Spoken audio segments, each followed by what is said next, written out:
Hello everybody! Welcome back to the channel if you have not been here before. My name is Debbie and I read a lot of books. Bit of a different angle today. This is the first video I'm making since I injured my leg. At the beginning of this week I was at a staff party. A friend of mine was like, Deb, let's go dance on the stage. So we did, and then when I went to get off the stage, I kind of slipped and went straight down on my knee. I've got a nice big bruise on my hand, which is going down, but I've also got all the colours going on my knee. Had to have an x-ray. Nothing's broken, but it's just very, very painful and I can't walk on it. So, there's that. As a 36-year-old, I now know to never get drunk and dance on the stage again. I blame myself. I have literally just finished listening to The Robber Bride by Margaret Atwood. There you go. I've literally just finished it. And, I loved it. It was so good. I think it was written in the 90s, set in the 90s, but it didn't feel dated. It felt like it could have been at any time. I need to find a blurb because there wasn't actually a blurb on this version, but it was the audiobook. It was read by Bernadette Dunn, who's done other Margaret Atwood books. She was a significant voice in the Mad Adam series, the 3 books, which were Oryx and Crake, Year of the Flood, and finally Mad Adam. The duration of this was 20 hours and 13 minutes, not 30 minutes, 20 hours and 13 minutes in contemporary fiction and literary fiction. And it's inspired by The Robber Bride-groom, which is a Brothers Grimm tale, which I've never actually heard of before. But yeah, so let's just try and find a blurb for it. Xenia is beautiful, smart and greedy, by turns manipulative and vulnerable, needy and ruthless, a man's dream and a woman's nightmare. She is also dead. Just to make sure Tony, Roz and Caris are there for the funeral. But 5 years on, as the 3 women share an indulgent sisterly lunch, the unthinkable happens. With waves of ill will flowing out of her like cosmic radiation, Xenia is back. So yeah, it's based on a Brothers Grimm story, and basically you just got these 3 people who are remembering the ways that Xenia tore their lives apart. Because Xenia, as it says, a man's dream and a woman's nightmare, Xenia goes around seducing people and giving them their comeuppance in a way. I found this to be a very funny book. There were parts where I was laughing out loud, and yeah, I was completely brought in by this book, especially because I didn't really know much about the original fairy tale, because the information on BorrowBox, because it doesn't actually give an actual blurb on there. It just says, Margaret Atwood's The Robber Bride is inspired by The Robber Bride-groom, a wonderfully grisly tale from the Brothers Grimm in which an evil groom lures 3 maidens into his lair and devours them one by one, so this story reverses that. In her version, Atwood brilliantly recast the monster as Xenia, a villainess of demonic proportions, and sets loose in the life of 3 friends. 3 friends. It's interesting as you go through the different stories, because it feels like it's split up quite well, in the sense that you are literally getting each woman's story about how Xenia ruined their lives and seduced their partners, but all of them feel very meek and like they've settled, and like Xenia's the one to come back and say, well, it's like, you are weak, and I did this because the men are weak as well.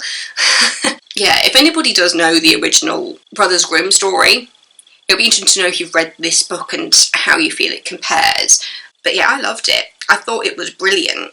And the fact that she starts off dead and then she turns back up again and they're just like, wait, we thought she was dead, and you find out all about the different stories that Xenia spun about her own history. There's the fact that nobody really knows the true Xenia throughout the story. It first brought me in with the whole thing of that we thought Xenia's dead, but then there she is, and then it started to slow down a bit, and then it really started to pick up again. The idea of taking a fairy tale and spinning it on its head, I really like that kind of thing, because it's like why I was so obsessed with Once Upon a Time, like the idea of taking these original stories as we know them and putting a spin on it where you can incorporate things, especially with Once Upon a Time, because it really did combine all of the fairy tales into one. And this one is a case of taking a Robber Bride-groom and they've taken it that it's actually a woman that's doing it, which totally works. I mean, as I said, I didn't know the original story, but the idea of a woman seducing the men totally works in this version of the story, because you see how manipulative Xenia is, and as a woman, I know how manipulative women can be. Yeah, I found the idea of a woman seducing men and people affected by that just a really interesting way to do it, because I feel like women can be very catty, and this really does lean into that, of the idea of talking behind Xenia's back, about her and Xenia, the way she talks to the women and the way she talks to the men, and like the stories that are spun behind people's backs. It just made me think of high school, to be honest, and the fact that a lot of people stay in that kind of mentality. Once I really got into the nitty-gritty, as I said, there was a brief moment after the beginning of the story where it seemed to slow down a little bit and then pick back up again. I really like stuff that quite keeps me on the edge of my seat. And the more you got to know Xenia, and I say get to know because you learn like 3 different versions of her based on the stories that she spun to people to try and manipulate them. I feel like Xenia is one of those characters that you love to hate, but then you're also looking at the women who are affected by Xenia's actions. And there are moments where it's like, please grow a spine, please learn to stand up, and they never really do. And it's Xenia that comes out and has to explain what she's doing to them and why. It's a really interesting book to try to explain. I do think it is one you need to read to really get the intricacies of it. But yeah, I really enjoyed it. I thought it was brilliant. I loved how Xenia moulded into what people thought they expected of her, and then how that could so easily like flip. I said age of my hand. Doing that just really just hurt. I'm trying to move it, I promise. Yeah,